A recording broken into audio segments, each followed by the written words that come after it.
परमात्मा को पाने तथा उसका वास्तविक लाभ प्राप्त करने के लिए पवित्र बाइबल में प्रमाण है कि प्रभु ने मनुष्य को अपना ही स्वरूप बनाया। 6 दिन में सृष्टि रचकर 7वें दिन विश्राम किया। कुरान शरीफ में प्रमाण है कि हजरत मोहम्मद को खुदा स्वयं कह रहे हैं कि मैंने तुम्हें उस परमात्मा की महिमा बताने के लिए भेजा है।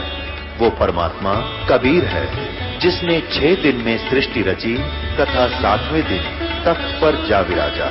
उसकी खबर किसी बाखबर से पूछकर तो देखो। कृपया अवश्य सुनिए जगत गुरु तत्वदर्शी संत रामपाल जी महाराज के अमृत वचन। अथ देवी भागवतम सभाष्टेकम सहमातम। ये कहां से प्रकाशित है? खेमरा श्री कृष्ण दास प्रकाशन बंबई। और इसमें अब देखिएगा तीसरा सकंद वही, ये संस्कृत भी साथ है इसमें। अथ श्री मद देवी भागवते भाषा टीका युक्ते तृतीय सकंद है प्रारंभते। अब इसमें भगवान शंकर स्वयं कहते हैं अपनी मां को, ये 7वां श्लोक अंत हुआ, 8वां यहाँ से प्रारंभ हुआ। शंकर जी कह रहे हैं, हे माते दुर्गा को, यदि हमारे ऊपर सदा आप दयायुक्त हो तो हमको तमोगुण किस प्रकार प्रदान किया? मेरे को तमोगुण क्यों बना दिया माता आपने? और ब्रह्मा रजोगुण और विष्णु हरि सतोगुण। फिर देखो ये 7वां अंत हुआ श्लोक, 8वां प्रारंभ होता है। हे माता यदि हमारे ऊपर सदा दया युक्त हो, हमको तमोगुण किस प्रकार प्रदान किया? ब्रह्मा रजोगुण और हरि सतोगुण। फिर संस्कार देखो, 7वां श्लोक अंत हुआ, 8वां प्रारंभ हुआ। यदि दया धर्मना न सदाम्बिके कथम अहम, अहम माने मुझे, विहित माने बना दिया क्या? तमोगुण, मेरे को आपने तमोगुण क्यों बना दिया? और कमल जय, कमल से उत्पन्न होने वाले ब्रह्मा को रजोगुण संभव रजोगुण बना दिया, क्यों बनाया आपने? और सुभित क्यों सतोगुण सतगुणों हरि, और विष्णु को आपने सतगुण किस लिए बनाया? यदि आप हमारे पर दयालु हो, क्योंकि इन तीनों भगवानों को खूब पता है कि तुम्हारे कारण ये के जुल्म हो रहा है। किसी का बेटा मर रहा है, किसी की बेटी मर रही है, शंकर भगवान के कारण, यानी मृत्यु के ये देवता हैं, ये संहार करते हैं। और रजोगुण से हम एक दूसरे में विषय वासना, ये ब्रह्मा का गुण जबरदस्ती संतान उत्पत्ति करवाता है, और भगवान विष्णु का गुण हमें एक दूसरे में मोह ममता रखता है, ताकि ये एक दूसरे के साथ जुड़े रहें और मृत्यु से कल न जाएं, ताकि इनका यहाँ से हृदय न हटे। तो ये भगवान भी दुख पाते हुए माँ से कह रहे हैं, माता एक तरफ तो आप कहती हो बेटा मैं तुम मेरे बहुत प्यारे हो, क्योंकि माँ को बच्चे प्यारे होते ही हैं, लेकिन फिर इनको गुण ऐसा बना दिया काल ने, तो ये क्या करें? तो ये स्वयं भी दुखी होकर कहते हैं, हमें क्यों ऐसे गुणों में युक्त कर दिया आपने? मैं तमोगुण बना दिया, विष्णु को सतोगुण और ब्रह्मा को रजोगुण क्यों बनाया? अब ये सिद्ध हो गया कि रजगुण ब्रह्मा, सतगुण विष्णु, तमगुण शिव जी, और ये तीनों नासवान हैं। दुर्गा किसे कहते हैं? प्रकृति को दुर्गा भी कहते हैं। दुर्गा को प्रकृति नाम भी दिया है, 4 बार आपको दिखाया। शिव महापुराण, पवित्र श्री शिव महापुराण, पवित्र श्री दुर्गा पुराण में आपके सामने स्पष्ट हुआ। अब ब्रह्मा विष्णु महेश की उत्पत्ति दुर्गा और काल से ब्रह्म, ये गीता ब्रह्म बोल रहा, जैसे सुबह आपके को सत्संग सुनाया था, प्रमाण दिया था कि भगवान श्री कृष्ण ने गीता नहीं बोला, ये काल ने ब्रह्म ने बोला। और ये अध्याय नंबर 14 का 3, 4, 5 ये स्पष्ट करता है कि दुर्गा तो सबकी माँ है और काल सबका पिता है। ये पवित्र शास्त्र श्रीमद् भगवत गीता जी, गीता प्रेस गोरखपुर से प्रकाशित है। अध्याय नंबर 14 का ये श्लोक नंबर इधर देखिएगा, 3, 4, 5। अब ये काल बोल रहा है, ब्रह्म कह रहा है कि मेरी अर्जुन, मेरी महत ब्रह्म रूप यानी मूल प्रकृति तो सभी प्राणियों की, भूतों की योनि है, अर्थात गर्भाधान स्थान है, और मैं उस योनि में चेतन समुदाय गर्भ को स्थापन करता हूँ। उसके संयोग से सब प्राणियों की उत्पत्ति होती है। आगे देखिए 4 में, हे अर्जुन, नाना प्रकार की सब योनियों में जितनी मूर्तियां अर्थात शरीरधारी प्राणी हैं उत्पन्न होते हैं, प्रकृति ये दुर्गा तो उन सब की गर्भ धारण करने वाली माँ है, और मैं बीज स्थापन करने वाला पिता हूँ। ये काल बोल रहा है कि दुर्गा तो सबकी माँ है और मैं सबका पिता हूं। आगे देख 5वें में इस प्रकार, हे अर्जुन, सतगुण विष्णु, रजगुण ब्रह्मा, तमगुण शिव जी, ये तीनों प्रकृति समूह प्रकृति से उत्पन्न हुए हैं, दुर्गा से। ये तीनों भगवान अविनाशी जीवात्मा को शरीर में बांधते हैं कर्मों के आधार पर, और यही कर्म दंड में बांधे रखते हैं। ये तीनों भगवान भी इसको फंसाए रखते हैं। सिद्ध हो गया कि ब्रह्मा विष्णु महेश की उत्पत्ति दुर्गा और ब्रह्म यानी काल तय, और ये अभी तक इनके बारे में माता पिता भी नहीं बता पाए। ये भगवान शिव की महिमा गाने वाले, भगवान विष्णु की महिमा गाने वाले। तो बताओ, जिन शिक्षकों को अपने सिलेबस की पुस्तकों में क्या लिखा है ये आप ज्ञान नहीं तो स्टूडेंट को, विद्यार्थियों को क्या पढ़ाया होगा, ये आप सोचना होगा आपने। और जो आउट ऑफ सिलेबस यानी दंत कथा, वो नावल पढ़ा दिए, कॉमिक्स पढ़ा दिए अपने तय, हम उन पर आधारित हो गए, क्योंकि गुरुओं की बातों पर विश्वास करना विद्यार्थी का स्वाभाविक फर्ज बने। तो हमारे पूर्वज भोले भाले थे, उन्होंने जो बताया हम उन्होंने स्वीकार कर लिया। अब भी हमारा स्वभाव यही है कि संत ठीक ही बताया करते हैं, लेकिन संत होगा तो ठीक बताओगा, असंत ठीक नहीं बता सकते, क्योंकि उनको स्वयं ज्ञान नहीं, इसलिए वो असंत जिन शास्त्रों का ज्ञान नहीं। अब देखिएगा 7वें अध्याय का, अब ये जो मैं प्रारंभ करना चाह रहा था ताकि आपके आत्मा में उथल पुथल ना होए, इसलिए ये इतनी भूमिका बनाकर ये 4 श्लोक समझाना चाहूंगा गीता जी के, जब आपके समझ में आओगी। 7वें अध्याय का 12, 13, 14 और 15 श्लोक में कितना रहस्य छुपा रखा है ब्रह्म ने, क्योंकि गीता जैसा शास्त्र ब्रह्म तक की साधना का और पूर्ण ब्रह्म के ज्ञान का, ज्ञान तो इसमें पूर्ण ब्रह्म का भी है, 1 नंबर का शास्त्र है सारे संसार में। और ये वो शास्त्र है, ये उस समय रचा गया था, ना कोई हिंदू था, ना मुसलमान, सिख, ना ईसाई, ये केवल मानव मात्र के कल्याण के लिए कलयुग में एक संक्षिप्त ज्ञान दिया था। लेकिन इसको भगवान खुद कहता है कि इसको तो वो समझाओगा जो तत्वदर्शी संत होगा, आम संत इस गीता के ज्ञान को नहीं समझा सकता, स्पष्ट भगवान ने कहा है 4थे अध्याय के 34वें श्लोक में। अब देखिएगा इसमें अध्याय नंबर 7 का,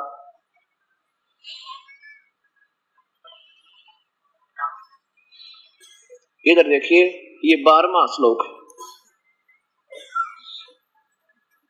ये काल बोलता है, ब्रह्म कह रहा है कि और भी जो सतगुण से उत्पन्न होने वाले भाव हैं और जो रजगुण से उत्पन्न होने वाले, सतगुण विष्णु से, रजगुण ब्रह्मा से, तमगुण शिव जी से जो कुछ भी हो रहा है, ब्रह्मा से उत्पत्ति, विष्णु से सतीथि और शंकर जी से संहार, ये जो कुछ भी हो रहा उसका निमित्त मैं हूं, क्योंकि काल ने इनको ड्यूटी दे रखी है। काल को, ब्रह्म को 1 लाख जीव रोज खाने का, मानव शरीरधारी खाने का श्राप है, उसके लिए इन तीनों पुत्रों को विवश करके ये काम करवा रहा है।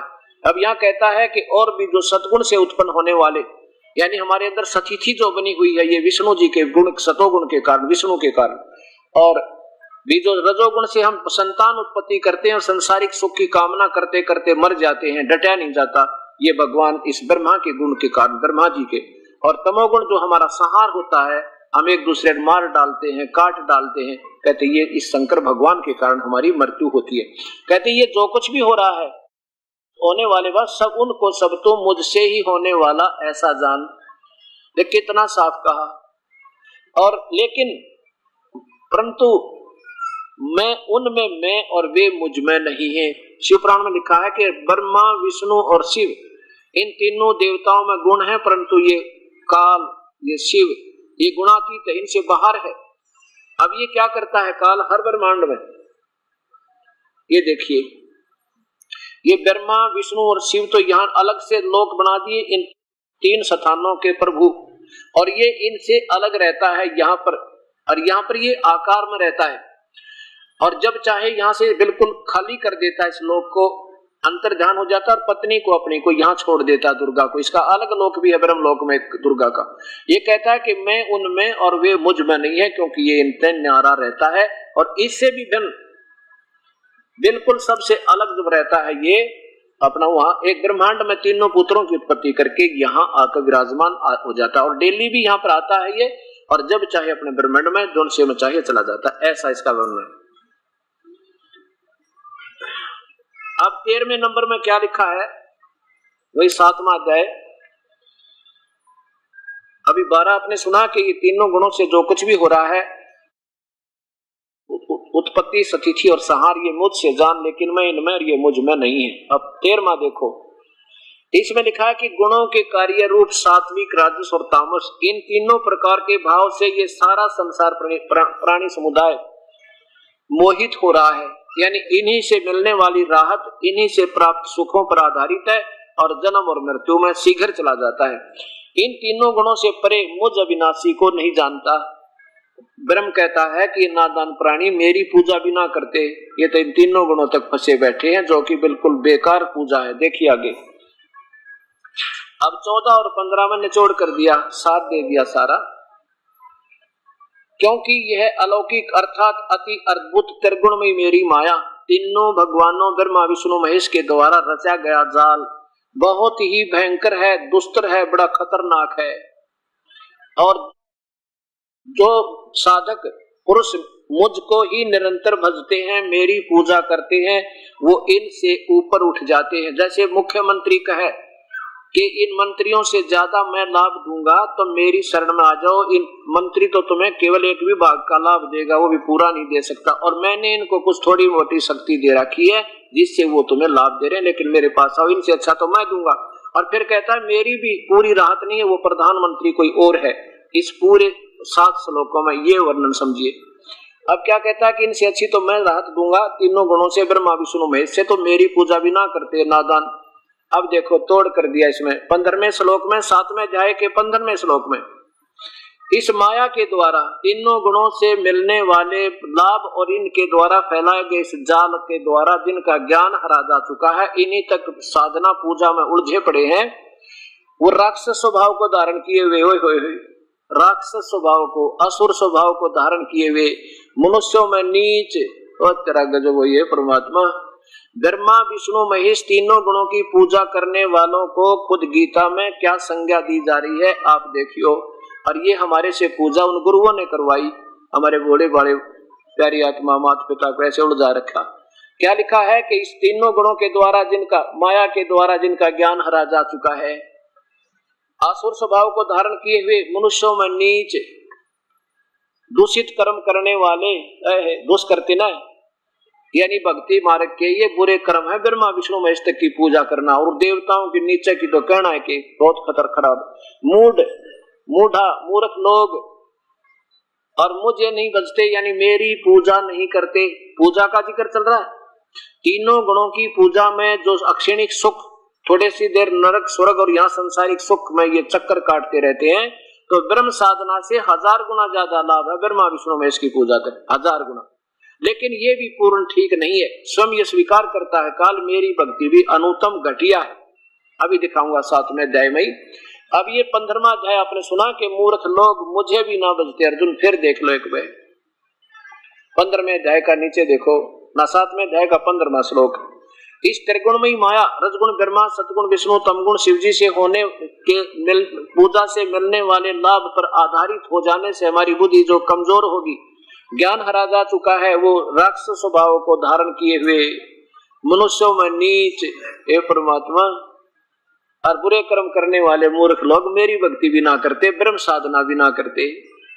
अब विचार करना क्यों इन्हें ऐसा गीता जी में क्यों कहा गया कि तीनों गुण रजगुण ब्रह्मा, सतगुण विष्णु, तमगुण शिव जी के उपासक राक्षस स्वभाव के हैं और मूर्ख हैं। देखो ये ना समझना दास को किसी को बुरा भला कहना चाहता, मैं तो शास्त्रों को समझाना चाहता हूँ और संतों से प्रार्थना करता हूँ अगर दास कोई गलती कर रहा हो तो मुझे बता दे ताकि मैं भी करेक्ट कर दूं, ताकि इस दास के कारण आगे कोई दोषी ना हो जाऊं मैं किसी को गुमराह करने का।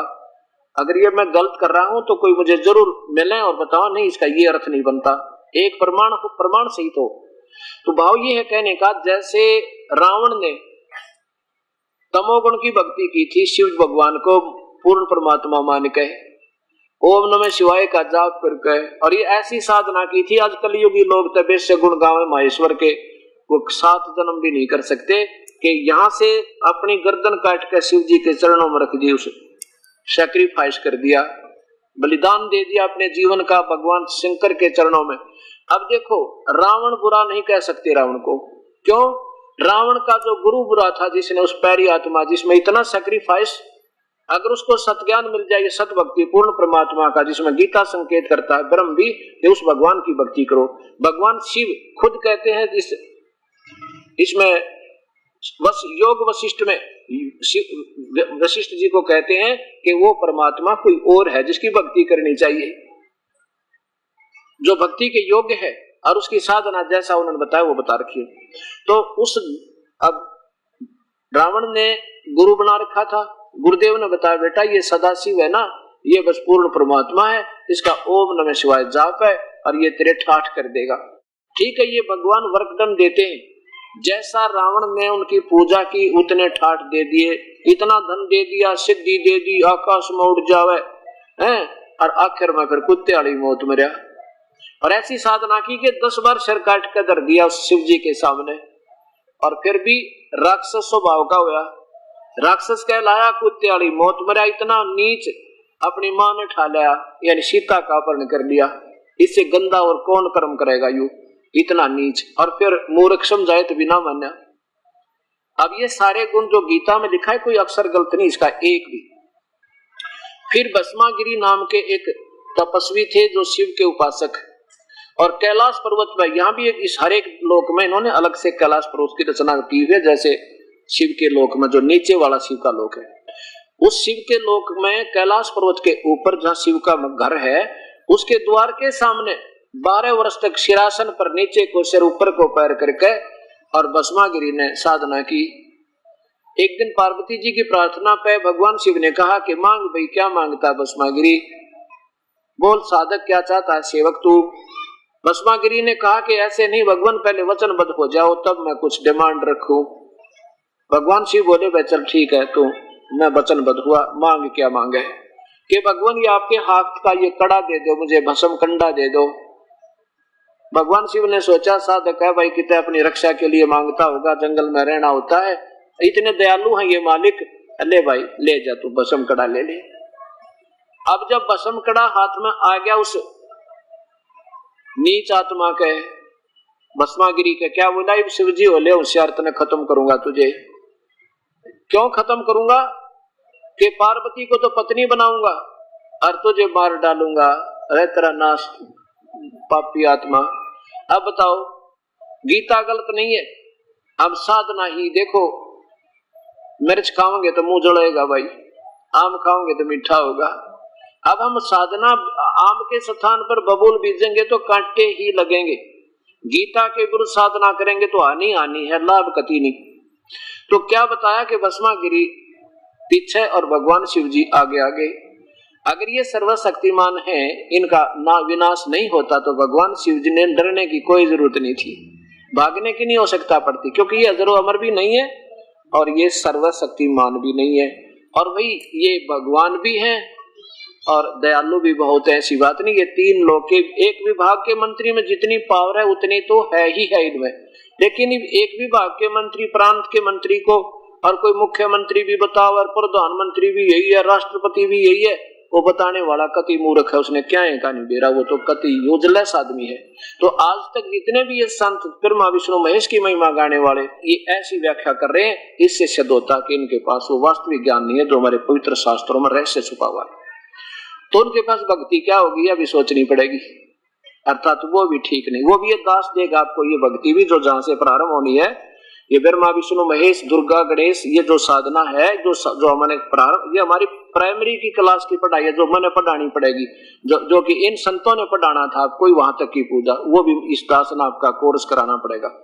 4 महीने तक ये पूजा भी नहीं कह सकते, ये एक अलग चीज होती है, वो बाद में समझ में आओगे आपके। अब जैसे हिरण्यकशिपु ने ब्रह्मा जी की रजोगुण की साधना की थी और जिसके कारण उसको सिद्धियां आ गई और मांग लिया भगवान से, सुबह मरू ना शाम मरू, रात मरू ना दिन मरू, चारों ऋतु में नहीं मरू, 12 मास में नहीं मरू, आकाश पृथ्वी पर कहीं नहीं मरू। ब्रह्मा ने कह दिया तथास्तु।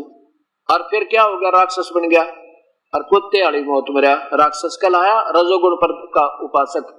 और फिर सतोगुण के उपासक विश्वामित्र ने अपने ही साथी वशिष्ठ मुनि के 100 बेटियां की, मासूम बालका की कसाई की तरह हत्या कर दी, वो मार डाले।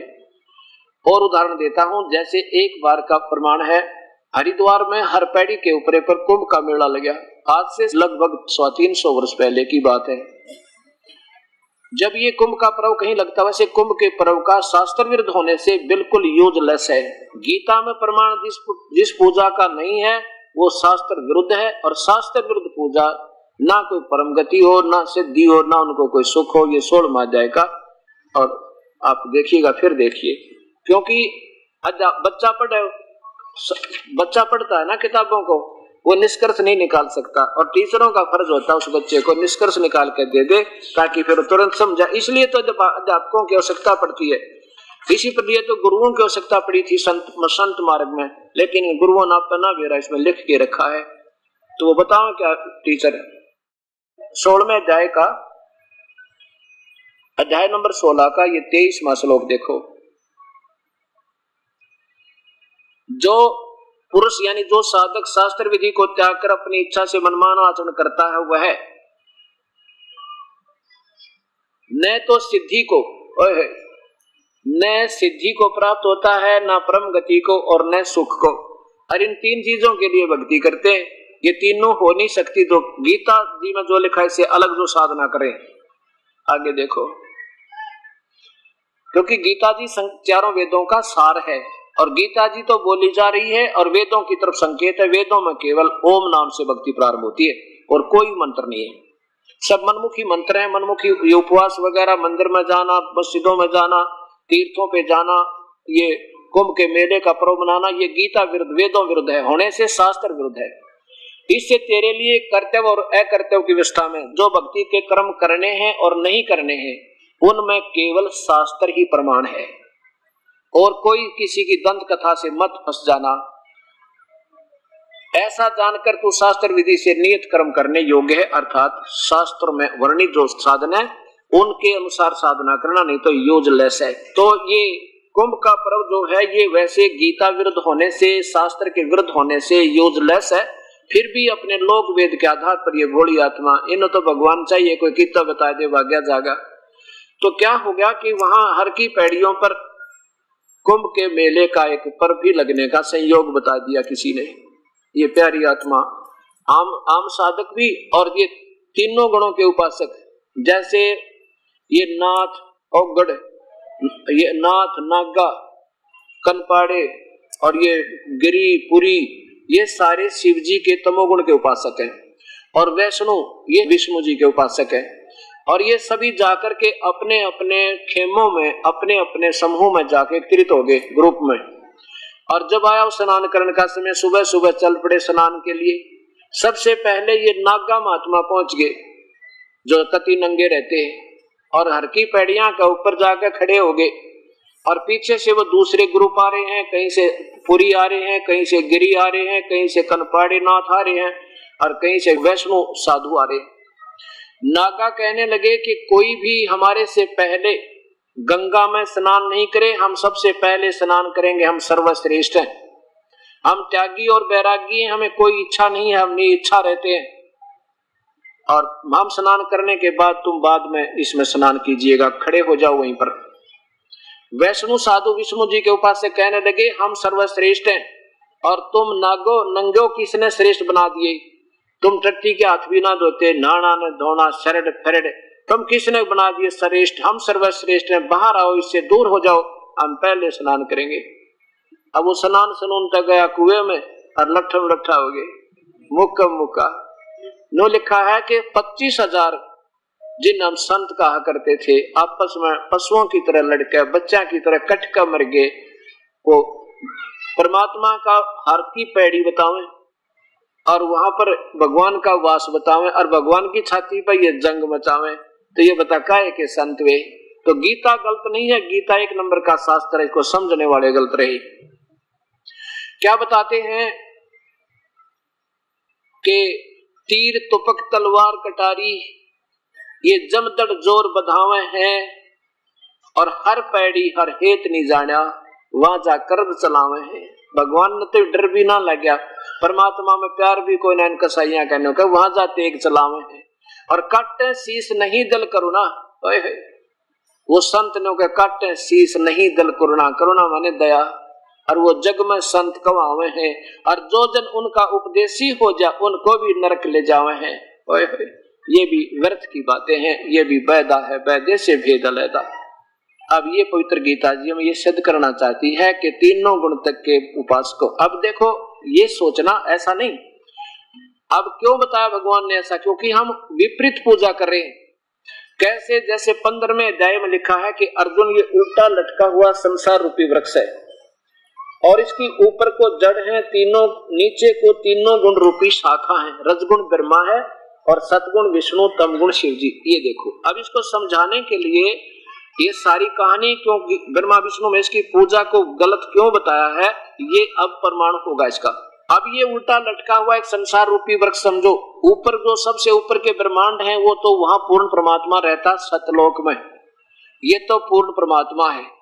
और ये नीचे तीनों गुण रूपी इसकी शाखा वो तो जड़ है, ये तना पर ब्रह्म है, और ये डार ब्रह्म क्षर पुरुष ये ज्योति निरंजन है, और ब्रह्मा विष्णु महेश ये रजगुण ब्रह्मा है, सतगुण विष्णु, तमगुण शिव जी। ये तो केवल संसार रूपी वृक्ष एक शाखा है, नीचे को टहनी है।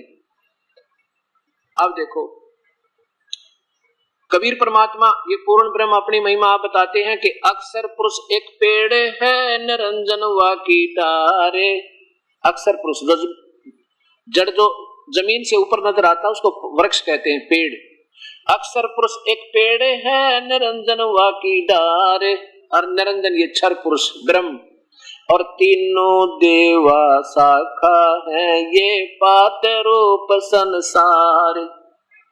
अब देखो ऐसा नहीं है, हम तो और नीचे हैं इनसे, ये देखो ब्रह्मा विष्णु महेश, और हम तो यहाँ लटक रहे इन तक गए, हमारे साथ ये बहुत सुप्रीम है। लेकिन ये सतिथि बतानी पड़ती है कि कौन भगवान कितनी सतिथि का।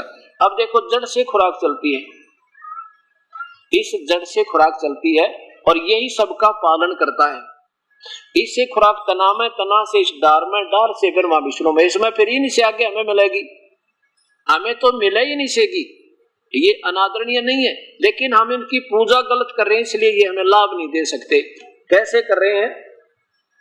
अब जैसे आप कोई पौधा लाओ आम का, और आम का पौधा लाओगे तो कैसे बीजोगे उसको? ऐसे बीजेंगे, जड़ को तो पृथ्वी में या गमले में दबावेंगे, गाड़ेंगे, गाड़ देंगे, और फिर सिंचाई करेंगे इस मूल की, जड़ की। इसकी पूजा करेंगे तो कहां जाएगी? ये खुराक यहाँ आवेगी ब्रह्मा विष्णु महेश में, और फिर ये इनका फल लगेंगे, फल इन्हें न देना हमारे को। अब यहाँ से जड़ से खुराक चलेगी, इसकी पूजा करेंगे तो हमारे हिस्से का यहाँ आवेगा, और इस इन से फिर फल लगेंगे स्टेनिया के।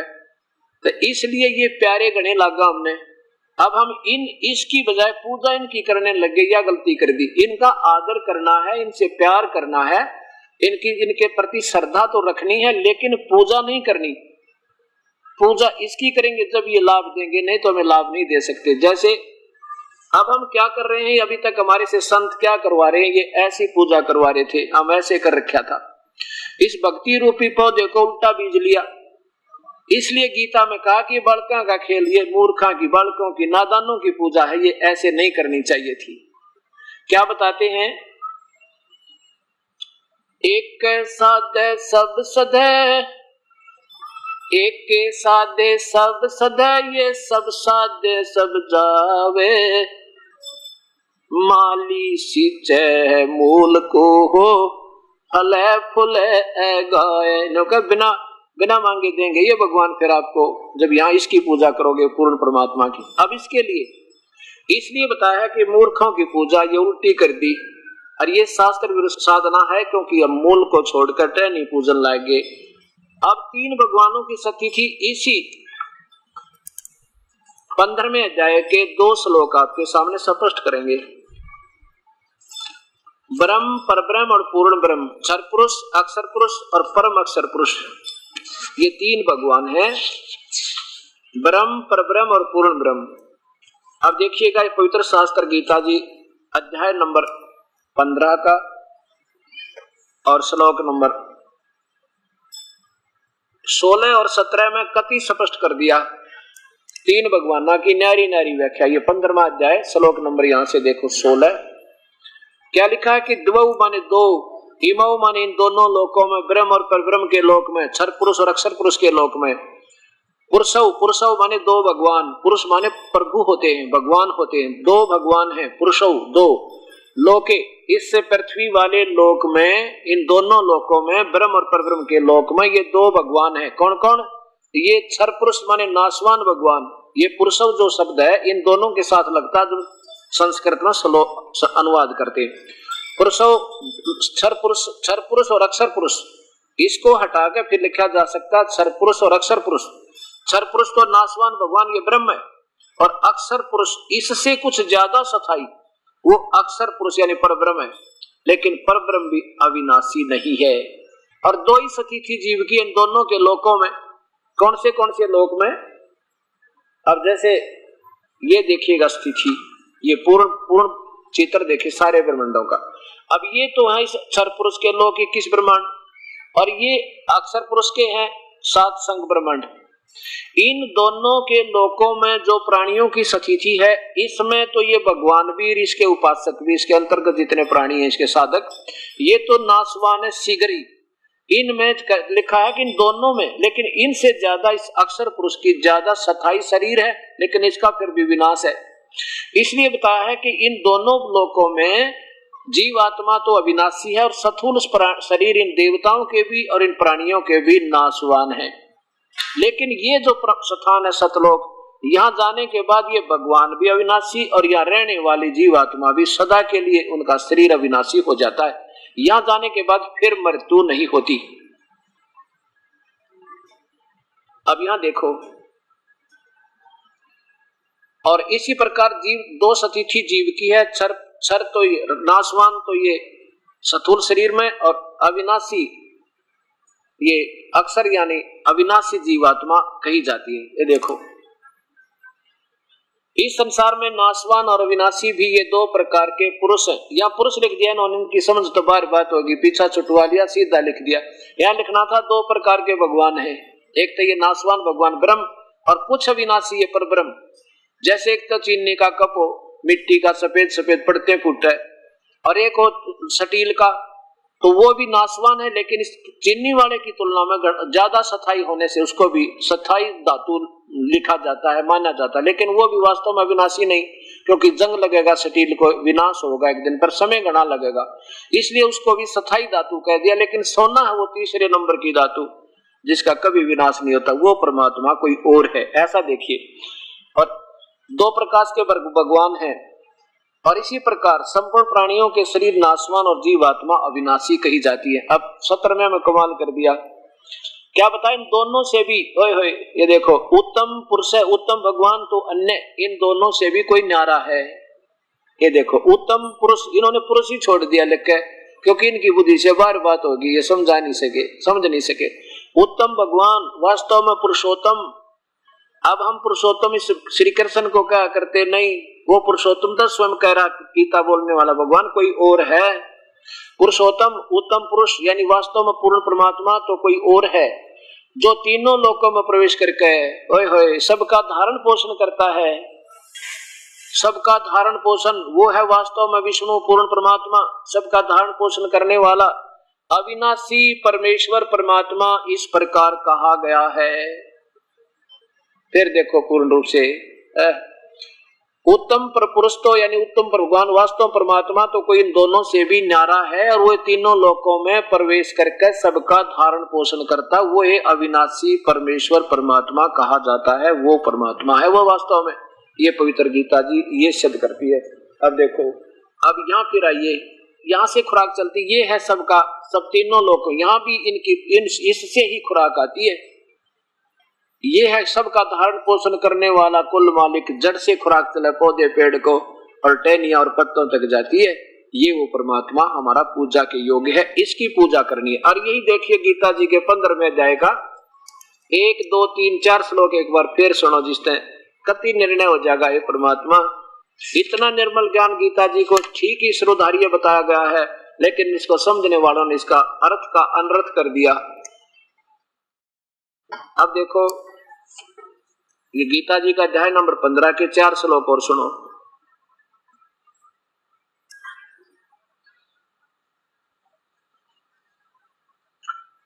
इस अध्याय नंबर 15 का श्लोक नंबर प्रथम में निर्णय दे दिया।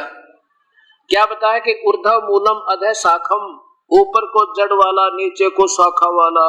ये देखो हिंदी देखो महापुरुषों की, जहाँ इन्होंने ठीक लिखा है बिल्कुल ठीक किया है, और जहाँ इनकी बुद्धि नहीं काम कर पाई तो उन्होंने गोलमोल कर दिया, इसलिए ये सारा ज्ञान उलझ गया। ये सही लिखा रहा, आदि पुरुष परमेश्वर मूल वाले, ओए होए, जिस उल्टे लटके हुए संसार रूपी वृक्ष की जड़ तो पूर्ण परमात्मा, आदि पुरुष पूर्ण परमात्मा, सबसे पहले वाला भगवान जिसने सारे ब्रह्मांड रचे, आदि परमेश्वर मूल वाले, उल्टे लटके हुए संसार रूपी वृक्ष में जो जड़ तो पूर्ण परमात्मा मूल वाले, और अध तीनों गुण रूपी शाखा, रजगुण ब्रह्मा, सतगुण विष्णु, तमगुण शिव जी शाखा वाले, इस उल्टे लटके हुए संसार रूपी वृक्ष को अविनाशी कहते हैं। आदि पुरुष परमेश्वर मूल वाले, अधः शाखम, नीचे को शाखा वाले, तीनों गुण रूपी शाखा वाले, अधः माने नीचे को, अधः शाखम, नीचे को शाखा वाले संसार रूपी पीपल के वृक्ष को अविनाशी कहते हैं। और वेद जिसके पत्ते कहे गए, यहाँ देखिए, और उस संसार रूपी वृक्ष को जो व्यक्ति, जो साधक, जो संत यानी मूल सहित तत्व से जानता है, वह वेद के तात्पर्य को जानने वाला, स वेदवित। या ये क्या स्पष्ट किया है कि जो इस पूरे ब्रह्मांडों को और इस पूरे संसार रूपी वृक्ष की जड़ क्या है, तना क्या है, टहनी क्या है, डार क्या है, ऐसा जो बता देगा वो तत्वदर्शी संत है, वो वेद के को सही जानता है, अर्थात वो तत्वदर्शी संत है। ये निर्णय कर दिया, सह वेदवित, वो वेद के तात्पर्य को जानने वाला है। और गीता बोलने वाला ये ब्रह्म भगवान कहता है चौथे अध्याय के 34वें श्लोक में कि अर्जुन, मैं नहीं जानता उस परम पिता की महिमा को, उसके बारे में मैं नहीं जानता, बता सकता, उसको तो उन संतों ने ढूंढ ले जो परम तत्व के जानने वाले हों। अध्याय नंबर 4 का और श्लोक नंबर 34। उस ज्ञान को, यानी मैं नहीं जानता उस पूर्ण परमात्मा के बारे में, उस ज्ञान को तू तत्वदर्शी ज्ञानियों के पास जाकर समझ, उनको भली भांति दंडवत प्रणाम करने से, उनकी सेवा करने से, कपट छोड़कर सरलता पूर्वक प्रसन्न करने से वे परमात्म तत्व को भली भांति जानने वाले ज्ञानी महात्मा तुझे उस तत्व ज्ञान का उपदेश करेंगे। स्पष्ट कर दिया। भगवान कहता कि मैं नहीं जानता उस पूरे ज्ञान को, वो तो संत बताओगे। वो संत कौन होगा? तत्वदर्शी। वो यहाँ उसका निर्णय भी दे दिया भगवान ने, कति क्लियर कर दिया कि आदि पुरुष परमेश्वर मूल वाले, अधः शाखा, नीचे को तीनों गुण रूपी शाखा वाले, इस संसार रूपी पीपल के वृक्ष को अविनाशी कहते हैं, वेद जिसके पत्ते कहे गए हैं। और उस संसार रूपी वृक्ष को जो संत, जो व्यक्ति मूल सहित जड़ से लेकर नीचे तक तत्व से जानता है, वह तत्वदर्शी संत है। ये भी बता दिया। वो वेद के तात्पर्य को जानने वाला तत्वदर्शी, और दंत कथा बनाने वाला थोड़ा ही तत्वदर्शी होता है। अब आगे देखो, अब दूसरे में क्या कहा है?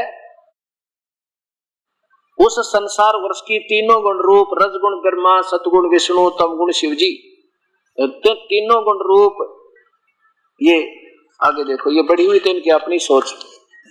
तीनों गुण रूपी विषय पर वाला शाखा, विषय विकारों में उलझाने वाली शाखा, यानी नीचे को टहनी है उस संसार रूपी वृक्ष की, और नीचे और ऊपर ये तीनों लोकों में फैली हुई है। और ये कर्मानुबंधनी, कर्मों में बंधन में बांधन की मुख्य कारण है। ये भी इस जीव को उलझाए रखती है, और ये तीनों के तीनों भगवान इन तीनों लोकों में व्यवस्थित हैं। आगे देखो, चौथे में, तीसरे में क्या कमाल कर दिया। तब भगवान गीता बोलने वाला कहता है कि अर्जुन, इस संसार वृक्ष का स्वरूप जैसा मैं तुझे बता रहा हूं, क्योंकि इसने तो ऊपर का मूल वाला बता दिया, नीचे तीनों गुण रूपी शाखा बता दी, बीच का कोई ज्ञान नहीं। तो कहता है कि मैं जो तुझे संसार रूपी वृक्ष का जैसा मैं कह रहा हूं, जैसा सुना है, ऐसा नहीं है। ये तो कोई संत बताओगा इसको न्यारा न्यारा। इस संसार रूप वृक्ष का स्वरूप जैसा कहा है, वैसा यहाँ विचार काल में, यानी तेरे और मेरे डिस्कशन में, इस गीता वाले ज्ञान में मैं तुझे नहीं बता पाऊंगा। क्यों नहीं? विचार में नहीं है, क्योंकि न इसका नहीं पाया जाता, क्योंकि न तो इसका आदि है और न ही अंत, और न इसकी अच्छी प्रकार कोई सचीची है।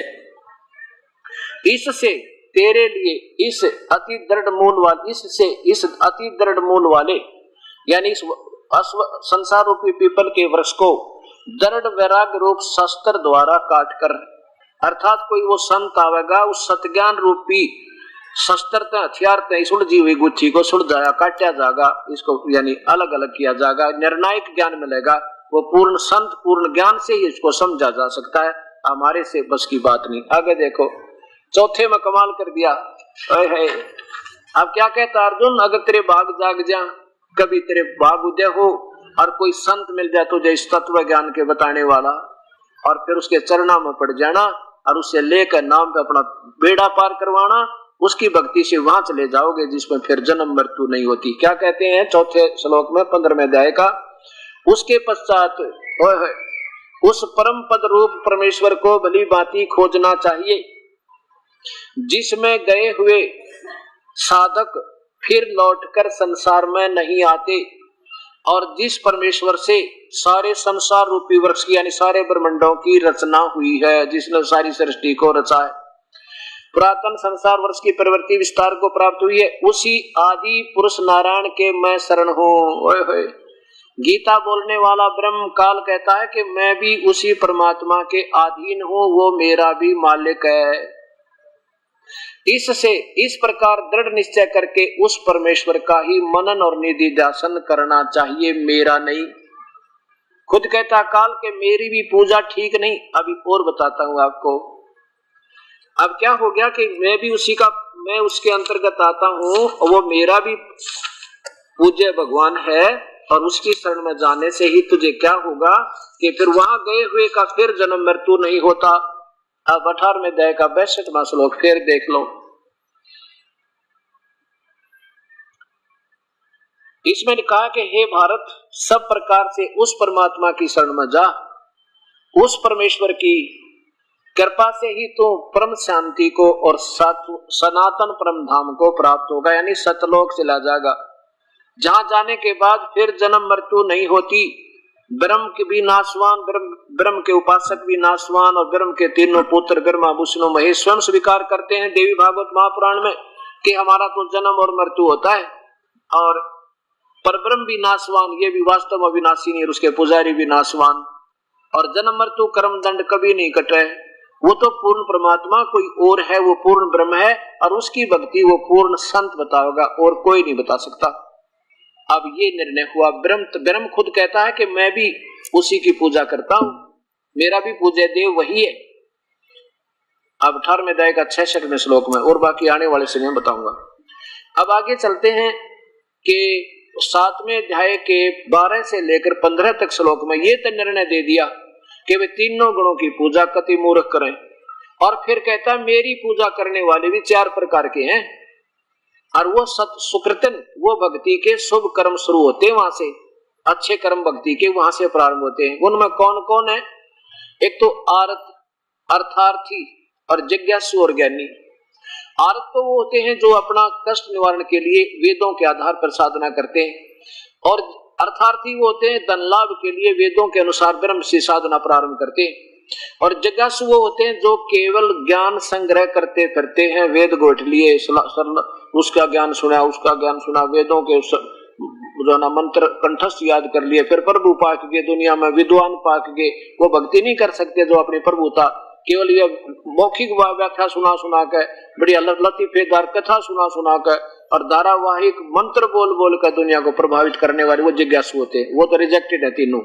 उनमें से चौथे नंबर के ज्ञानी कौन है? जिनको ये पता लग गया कि ब्रह्मा विष्णु महेश की पूजा और उनसे नीचे की पूजा मूर्ख करें, और ये भी पता लग गया ब्रह्म और परब्रह्म की पूजा भी क्योंकि नाशवान है, कर्म दंड कटे नहीं, सदा सथाई नहीं, तो उस पूर्ण परमात्मा की भक्ति करें, पीछा छूटे। वेदों में क्या है कि महिमा तो गाई है पूर्ण परमात्मा की, वो परमात्मा पूर्ण ब्रह्म है, वो कबीर है, वो पाप कर्म काट देता है, कर्मों के बंधन से मुक्त कर देता है, सथाई स्थान देता है, वो सतलोक में रहता है। लेकिन वेदों में क्या है? पूजा की विधि केवल ब्रह्म तक की है, क्योंकि अब जैसे 10वीं की सिलेबस की बुक किताबों में बीए का सिलेबस नहीं आ सकता, और जहां तक गीता में जो वेदों और गीता एक है, केवल ब्रह्म तक की साधना है, ओम नाम से प्रारंभ होती है और कोई मंत्र नहीं। ओम नाम से जो प्रारंभ होती है, ये तो लिखा है कि मेरा मुझ ब्रह्म का तो ओम नाम है अर्जुन, और कोई मंत्र नहीं, ये एक अक्षर है। वो मंत्र है। ऐसे ही वेदों में यजुर्वेद के 40वें अध्याय के 15वें श्लोक में लिखा कि ओम कर्तुम समर और कलवे समर और कर्तु समर। ओम नाम का जाप है मेरा ब्रह्म का, इसको काम करते करते जाप कर, विशेष कसक के साथ जाप कर, और वही मनुष्य जीवन का प्रथम कर्तव्य समझकर भगवान भक्ति करो और ओम नाम का जाप करो, और कोई मंत्र नहीं। तो इन विद्वान पुरुषों ने, ज्ञानियों ने वेदों को पढ़ा, अपनी सोच से के समझ लिया कि ओम नाम लिखा बस इसमें, और ये पूर्ण ब्रह्म का होगा। ओम नाम को पूर्ण ब्रह्म का समझ के और हजारों वर्षों तक साधना की, अपना शरीर भी गाड़ दिया, समर्पण कर दिया, चाहे मर जाए पेशक परमात्मा पाना चाहिए। तो ये गीता बताती है 7वें अध्याय का 18वां श्लोक, ये ज्ञानी आत्मा है तो उद्धार अर्जुन। उदार माने जो समर्पण कर दे, जान भी दे दे भगवान के लिए, परवाह ना करे पर परमात्मा चाहिए। लेकिन ये बेचारी भोली आत्मा कहते हैं मेरी ही घटिया पूजा में आश्रित रहेगी, इनको पूर्ण परमात्मा की साधना का बेरा ना पटा। कितना निर्णायक ज्ञान दिया देखिएगा। अब 7वें अध्याय का 18वां श्लोक सुनाऊं, क्योंकि ये 3 तो बीच के आपको खूब पता है। ये परमात्मा, और ये गीता का अनुवाद करने वाले महापुरुष असमंजस में पड़ गए कि भगवान अपनी पूजा को घटिया क्यों बतावेगा, इसलिए इन्होंने अनुत्तम कारक सर्वश्रेष्ठ कर दिया। तरह बुलाओ, ये बिना ज्ञान के अनर्थ कर दिया। 7वां अध्याय 18वां श्लोक, इधर देखो, ये 18वां श्लोक है। क्या लिखा है? उदारा सर्वे एवं एते ज्ञानी तू आत्मा एवं मे मतम। गीता बोलने वाला भगवान कहता है मेरे विचार में, मतम में मतम माने मेरे विचार में, ये ज्ञानी आत्मा विद्वान पुरुष जिन्हें पता लग गया कि एक भगवान की भक्ति करें और नहीं करनी, मूर्खा का काम, और वो उन्होंने जैसा सोचा समर्पण कर दिया ओम नाम के जाप पे, ये ज्ञानी आत्मा है तो उद्धार माने शर भी दे दें। अब देखो संस्कृत सीधी समझ में आ जाएगी, कोई बड़ी बात नहीं। ये ज्ञान आत्म ज्ञान होना चाहिए। अब क्या कहते हैं कि मेरे विचार में ज्ञानी आत्मा है तो बड़ी सारी की सारी बड़ी उद्धार, लेकिन ये बेचारी आस्तित से ही वो, क्योंकि वो मेरी ही, वो आस्तित माने आश्रित रही युक्त आत्मा, भगवान को चाहने वाली आत्मा, माम अनुतमाम गति, माम एवं मेरी ही अनुतमा माने घटिया ते घटिया साधना में आश्रित रहेगी, उनको पूर्ण परमात्मा का ज्ञान ना हुआ, वो संत ना मिला तत्वदर्शी उनको। अब ये स्पष्ट आपके सामने क्या लिखा है कि वो मेरी, माम माने मुझ में, मेरे में ही मेरी अनुतमाम गति, मेरे द्वारा दी जाने वाली घटिया ते घटिया राहत में ही सीमित रहेगी, क्योंकि ये कहता मेरी भी मृत्यु तेरी भी मृत्यु अर्जुन, और कर्म दंड कटे नहीं, जन्म मृत्यु का दंड छूटे नहीं भाई। ये इसलिए ठीक है, इन और भगवानों से मेरी पूजा करने वाला 1000 युग तक महास्वर्ग में रह जाएगा, फिर भी जन्म मृत्यु है। इसलिए कहा कि मेरी ये अनुतमाम गति में मेरे तक ही सीमित रह गए, उनको पूर्ण परमात्मा का ज्ञान हुआ नहीं। अब देखो नीचे इन्होंने क्या लिखा है, अनुतमाम लिखना था घटिया तो घटिया, व्यर्थ से व्यर्थ, और इन्होंने अति उत्तम लिख दिया, सारा भावार्थ बदल दिया कति, क्योंकि ये डर गए इस बात का कि भगवान के बारे में कैसे लिख दे श्रेष्ठ है इनकी भक्ति। इन्होंने न्योना बेरा था गीता कह के रही है। अब यहाँ बात बिगाड़ दी, अनुतमा माने अति उत्तम तरह गजब है। और यहाँ देखो इसी 7वें अध्याय के 24वें श्लोक में यही लेखक क्या लिखता है, ये 24वें श्लोक में 7वें के में अनुत्तम माने अनुत्तम, यहाँ ठीक लिख दिया। दूसरे पृष्ठ पर इतने में बदल गए भाव को, यहाँ ठीक है अनुत्तम माने घटिया, अनुत्तम ही लिख दिया। चलो ना समझ में आई तेनों का पीछा तो छुटवा गया, अनुत्तम लिख के फिर यहाँ अनर्थ क्यों कर दिया, या अनुत्तम माने घटिया तो घटिया, ये देखिए या अनुत्तमा माने अति उत्तम कर दिया। एक नहीं, आज से 4-5 आगे दिखाऊंगा आपको। अब ये समझ में आएगी आपके धीरे धीरे सारी कहानी। जब ये देखिएगा श्रीमद् भगवत गीता, और ये उन महापुरुषों के जिनका कति बोलबाला भारी है, संत श्री आसाराम जी आश्रम अहमदाबाद। अब देखो ये पुस्तक अपना मोल ले रखी है और पैसे लगा रखे हैं, और हर इंसान पढ़ रहा है। मैं सामूहिक पढ़ा दूं तो किसी का पेट में दर्द होना नहीं चाहिए, क्योंकि ये सब पढ़ रहे हैं। कोई बड़का क्या खेलते हैं कि लको कर छुपा कर रख लेंगे इनको, हम भी पढ़े और आप भी पढ़ो। अगर मैं कोई इनसे बाहर टिप्पणी गलत देता हूं तो मेरी मूर्खता है। ये दास तो न्यो का न्यो बतावा कि इन महापुरुषों ने के अनुवाद किया है और वास्तव में इसका क्या बने हैं। अब फिर मिलकर सेट कर देंगे, गीता जी ने सब मिलकर एक, ताकि इस भगत समाज को दिशा एक मिल जानी चाहिए। ये भ्रमित डंडा गिरे कर कित कित घूम रहे बेचारे, को पहाड़ा पजामे को। ये देखो, ये मैं श्री आसाराम जी द्वारा इसका अनुवाद है।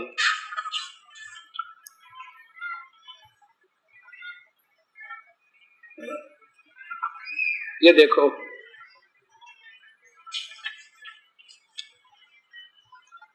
7वां अध्याय श्लोक नंबर ये 18। ये वही है कि युक्त आत्मा माम एवं अनुत्तमाम गतिम। ये सभी उद्धार हैं, किंतु ज्ञानी तो साक्षात मेरा स्वरूप ही है, ऐसा मेरा मत है। क्योंकि यह मत मन बुद्धि वाला ज्ञानी आत्मा अति उत्तम अनुत्तम, ये देखो यहाँ तक अनुत्तमाम है कति, और इसका अर्थ महर्षि जी करते हैं अति उत्तम, अति श्रेष्ठ, बहुत बढ़िया। लिखना था गलत, व्यर्थ। और फिर यहाँ देखो, इसी में 24वें में नो की नो, ये भी माम एवं अनुत्तमम, यहाँ ठीक लिख दिया। बुद्धिहीन पुरुष मेरे अनुत्तम, या अनुत्तम लिख कर पीछा छुटवा लिया, आगे भी नहीं समझ आ सके कि अनुत्तम माने श्रेष्ठ लिख दो। अब यहाँ अनुत्तम लिख रहे हैं और यहाँ अनुत्तम का अर्थ अति उत्तम कर रहे हैं। आप पे समझ में ये। अब देखिए श्रीमद् भगवत गीता, और ये कहां से प्रकाशित है? ये श्री आदरणीय श्री हंस जी महाराज, जिनके 2 पुत्र आदरणीय श्री सतपाल जी तथा श्री प्रेम रावत उर्फ बाल योगेश्वर जी, इनके पुत्र तथा शिष्य है। ये कहां से? श्री सतपाल जी के आश्रम से प्रकाशित है। मानव उत्थान सेवा समिति, श्री हंस सत्संग भवन, 2/12, पंजाबी बाग, नई दिल्ली से। अब इन्होंने अपने इकट्ठे कर दिए 5-6 अंक। अब वैसे तो इन अलग से टीका करने की आवश्यकता नहीं थी, इनका सबका एक जैसा ही है। ये एक बहुत थी, गीता प्रेस गोरखपुर से प्रकाशित थी, इसने लगे रहते, फिर भी जैसा ये है। 7वां अध्याय माम आस्ते से ही युक्त आत्मा माम एवं अनुत्तमाम गति। अब इनने क्या अर्थ किया है, ये लास्ट में देखो इधर,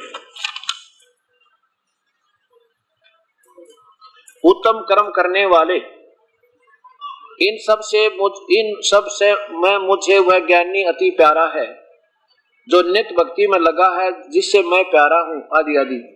और यद्यपि सभी उदार हैं, ज्ञानी सभी ज्ञानी है, परंतु जो ज्ञानी अंतरात्मा से लगा हुआ है वह मेरी शरण है, जिसकी मैं गति हूं। अब इन्होंने उस अनुत्तम का अर्थ छोड़ दिया, या इन्होंने अनुत्तम का अर्थ ही नहीं किया, कोई ना श्रेष्ठ लिखा ना अश्रेष्ठ लिखा, गोल मोड़ करके ढेर सारे 4-5 श्लोक इकट्ठे करे और इकट्ठा कर दिया ठाक है। क्योंकि इनकी समझ बुद्धि दोबारा होगी बात यह सारी, कि कहीं भी कोई अश्रेष्ठ या अनुत्तम शब्द इन्होंने नहीं लिखा। अत्यंत प्यारा है, जो बहुत जन्म के अंत वाला, ये तो 19वें श्लोक का अर्थ हो गया। अब और देखो,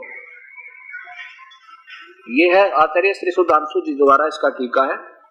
और ये देखो 18वां श्लोक है, युक्त माम एवं अनुत्तमाम गति। इन्होंने क्या चतुरता की है? उत्तम माने सबसे अच्छा होता है, उत्तम माने अच्छा होता है, उच्चतर यानी अच्छा स्वभाव भाव, और निचतर हुआ घटिया, इसने उच्चतर लिख दिया। गोलमोल करने की चेष्टा देखो। यूं तो सभी बहुत अच्छे हैं, परंतु ज्ञानी को तो मैं समझता हूं, और वह मैं वही है, क्योंकि पूरी तरह अपने आप में योग में लगा कर केवल मुझ में ही आस्थित हो जाता है, जो कि मैं उच्चतर लक्ष्य हूं। अनुत्तम का लिखना था निचतर, घटिया तो घटिया, निम्न सतर का लिखना था, अनुत्तम का उच्चतर लिख दिया। बात वही है, चाहे अनुत्तम लिख दे, अति उत्तम लिख दे, चाहे उच्चतर लिख दे, वही बात है, कोई अर्थ में फर्क नहीं। उच्चतर कर दिया इसने, सर्वोच्च यानी सर्वोच्च लिखना था सबसे निम्न, घटिया तो घटिया हूं।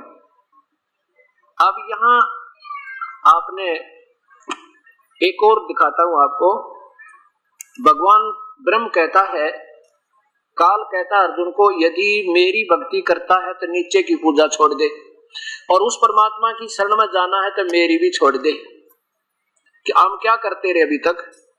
हम ओम नाम का जाप, ऋषि, अब तो हम सारी शास्त्र भी साधना कर रहे हैं, आप भी हम भी कर रहे थे पहले। हम जब ऋषि थे पहले द्वापर त्रेता सतयुग में, हम सब शास्त्र अनुकूल साधना करते, वेदों अनुसार। ओम नाम के जाप की कमाई और कोई दूसरी साधना नहीं करते थे, 5 यज्ञ करते थे।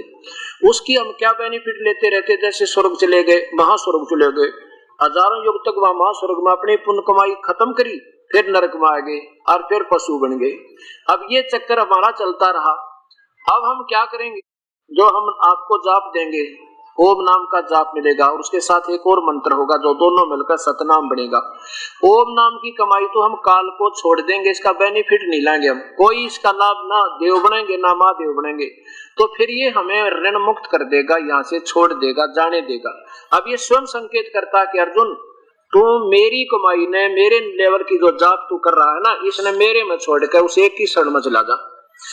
ये देखो अध्याय नंबर 18 का श्लोक नंबर ये 66 देखो, क्योंकि गीता ये लास्ट अध्याय आ गया और लास्ट श्लोक चल रहे हैं। इसमें कहा कि अगर मेरी भक्ति करनी है तो मेरे में मन वाला हो, मेरी पूजा कर, फिर मुझे प्राप्त होगा, कोई चिंता नहीं। और फिर लिखा है कि अगर तूने उस परमात्मा की शरण में जाना है, सर्व धर्मान परित्यज माम, होए अब यहाँ निचोड़ होगा सत्संग का, सारे सत्संग का, ये ध्यान से सुनना, ये 5 मिनट का सत्संग और है।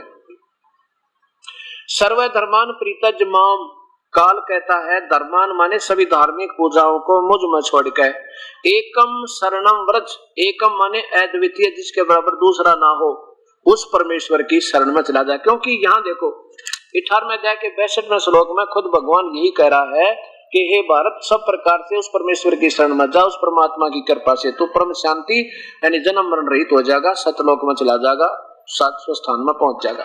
अब यहाँ कहता है कि उसकी शरण में जाना है तो सर्व धर्मान परित्यज माम, मेरी पूजाओं को, धार्मिक पूजाओं को मेरे में छोड़कर, परित्यज माने छोड़कर, माम माने मुझ में, एकम शरणम व्रज, उस सर्वशक्तिमान की शरण में चला जा। फिर व्रज माने जाना होता है, इन्होंने उल्टा कर दिया आना, सारे विपरीतार्थ अर्थ कर दिए, सारी बात बिगाड़ दी। अब अहम तो फिर मैं तुझे सर्व पापे व्यामोक्षामि मासुच, फिर मैं तुझे सब पापों से मुक्त कर दूंगा, इसका ऋण दे देंगे, ये हमने छोड़ देगा, फिर हम यहाँ गधे कुत्ते ना बनाऊंगा, क्योंकि हम इसका बेनिफिट यही खाते रहते थे, अब यहाँ नहीं खाएंगे, हम इसको पकड़ा देंगे, इसकी कमाई ऋण मुक्त कर देगा हमें। अब देखो हिंदी देखना, संपूर्ण धर्मों को अर्थात पूर्ण कर्तव्य कर्मों को मुझ में त्याग कर तू केवल एक, अब माम माने मुझ ही लिखना था, इन्होंने कितनी लंबी व्याख्या कर दी, मुझ सर्वशक्तिमान सर्वाधार परमेश्वर की शरण में आ जा। वर्ज माने आना लिख दिया, आ जा, और जबकि इसका अर्थ होता जा, यहाँ बात बिगाड़ दी ने सारी की सारी। अब दिखाता हूँ आपको, वर्ज माने जाना होता, आना नहीं होता।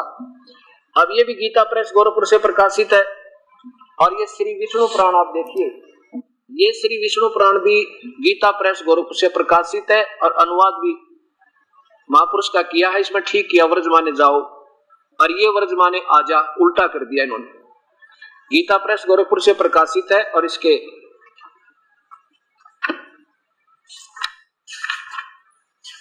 इस 31 पृष्ठ देखना, प्रावेशरम शरणम व्रज, ये व्रज वह का तल रह जय 34वां समाप्त हुआ। ये 35वें में है कि प्रावेशरम शरणम व्रज, यहाँ इन्होंने हिंदी किया है, 34वां समाप्त हुआ और ये 35वां। तुम दैत्य दलन प्रावेशरम, भगवान विष्णु की शरण में जाओ, बिल्कुल ठीक है। व्रज माने जाओ, व्रज माने जाना है, इन्हें लिख दिया आना। अब इसके प्रमाण के लिए आपको संस्कृत शब्दकोश और दिखाना पड़ेगा। अब मुझे यह सेवा और फालतू ज्यादा मिल गई प्रभु की कृपा से कि ना जाने कई प्रमाण देने पड़ेंगे आपको, और जब जाके सत्य आपके हृदय में सत्य होगी, क्योंकि पहले यो गलत ज्ञान घना रंग दिया और काफी दिन हो गया हम इसी के ऊपर रट्टे लगाते रहे। ये देखो शब्दकोश, वमन शिवराम आपटे,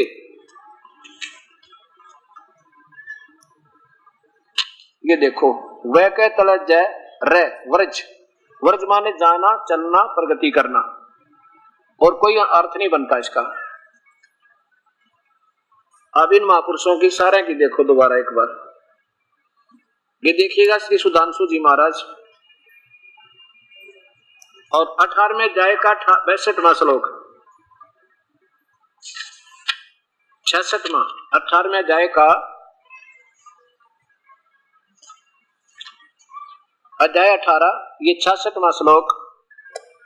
एकम शरणम व्रज, सर्व धर्मान परिताज माम एकम शरणम व्रज। संपूर्ण धर्मों का आश्रय छोड़कर, पहले धर्म तो कोई था ही नहीं जब गीता बोली गई, कोई धर्म ना हिंदू था ना मुसलमान सिख ना ईसाई, छोड़कर तू केवल मेरी शरण में आ जा।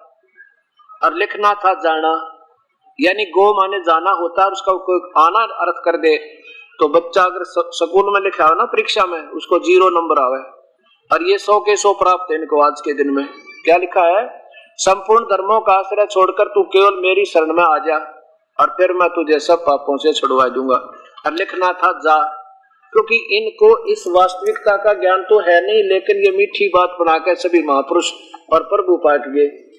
और हमारे से तो क्योंकि वैसे पिछले संस्कारी हंस अच्छे हैं, पुण्य आत्मा है, लेकिन अब इनको आप भी मालूम को ना कि हम वास्तव में गलत बता रहे हैं, ये पता लग जाएगा उस दिन, ये बताओ कोई ना बंद कर देंगे, देख लेना। अभी तक इनका न्यूना जती है कि हम जो मार्गदर्शन कर रहे हैं वो शास्त्र विरुद्ध है, और जिस दिन पता लग जाएगा पुण्य आत्मा है लेकिन उसे बंद कर देंगे, आप देख लेना। और संत होंगे तो असंत होंगे तो फिर तो कुछ भी करो। ये संत आसाराम जी द्वारा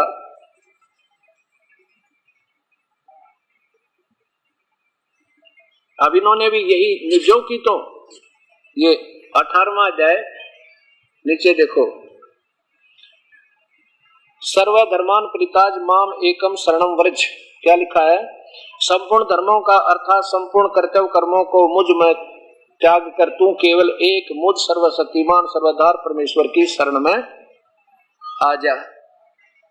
ऐ तरह का जो वो लिखने तो पहले न तो सोचते, कोई डिक्शनरी उठाकर तो देख लेते तुम लिखने क्या जा रहे हो। अब देखो ये श्रीमद् भगवत गीता श्री हंस जी महाराज, जो आदरणीय श्री सतपाल जी तथा आदरणीय श्री प्रेम रावत बालयोगेश्वर जी के पूज्य पिताजी, इनके आश्रम से, श्री सतपाल आश्रम से पता है मानव उत्थान सेवा समिति श्री हंस सत्संग भवन 2/12 पंजाबी बाग नई दिल्ली से इसकी प्रकाशित है ये। और ये सतपाल जी का चित्र, और यहाँ पर ये देखिएगा, सर्वधर्मान प्रीताज माम एकम शरणम व्रज। इसका अर्थ ये 4-5 का इकट्ठा किया, ये लास्ट में आता है यहाँ पर। सर्व धर्मों के कर्मों को छोड़ के, धर्म तो पहले कोई था ही नहीं जब ये गीता लिखी गई थी, केवल मेरी शरण में आ। अब देखो ये दास तो बतावे एक, और इन महापुरुषों की मत है अनेक। अब किसी ने 2 दूना 6 पढ़ा दिया और वो 20 ने 1 पढ़ा दिया और 1 पढ़ा 2 दूना 4, तो उसकी देर तो बात समझ में आओगी, पर आवेगी क्योंकि वो सत्य है और ये असत्य है। अब यही बात हो रही है क्योंकि जो बुद्धिजीवी लोग इस बात को समझ रहे हैं, मुझे ये बड़ी खुशी हो रही है। जब दास ने ये सत्संग तैयार किया तो मन में ये आया था, परमात्मा सद्बुद्धि देना अपने बच्चों को, कहीं ये अपने सत्य से इतनी कड़वी सत्य को सहन ना कर सकें। पर आज ये समझ में आ गया कि प्रभु की प्यारी आत्माओं की कमी नहीं और बुद्धि हमारे अंदर अभी रह रही है, जिन्होंने आज स्वीकार कर लिया। कम से कम पूरे इंडिया में लगभग ये सीडी चल पड़ी। ये आस्था पे चला था पहला इस दास का ये प्रोग्राम, लेकिन वहां पर उन मजबूरी होगी आस्था चैनल वालों की, कहने लगे जी हम इसको नहीं चला सकते। क्यों नहीं चला सकते? कि बाकी सब बंद कर देंगे, वो वापस ले लेंगे हमारे से कार्यक्रम, और उन्हीं के सारे हमारी रोटी चल रही है, हम इसको नहीं चला सकते। हमने ये भी कह दिया भी पैसे की वजह से कम कर रहा है, तो वह बता दे ना पैसे की कति औरों से ज्यादा ले रहा था हमारे से, और फिर भी नहीं चला पाया, उसकी मजबूरी होगी। मैं कोई बात नहीं, पहले हम भगत समाज को शाना करेंगे और फिर ये आप समझ में आएगी, फिर ये आप संघर्ष करेंगे इस सतमार्ग के लिए, हर इंसान से जाकर मिलेंगे, एक का समझ में आएगी, 100 न समझ हो गया, क्योंकि तब आधार वो निराधार ज्ञान था। तो पुण्यात्माओं, इस 4 दिन के सत्संग में जो प्राणी सुन लेगा उसका बेड़ा पार, उसकी कई पीढ़ी तक का सुख हो जाएगा। सच कर मान लेना। बोलो सतगुरुदेव की जय।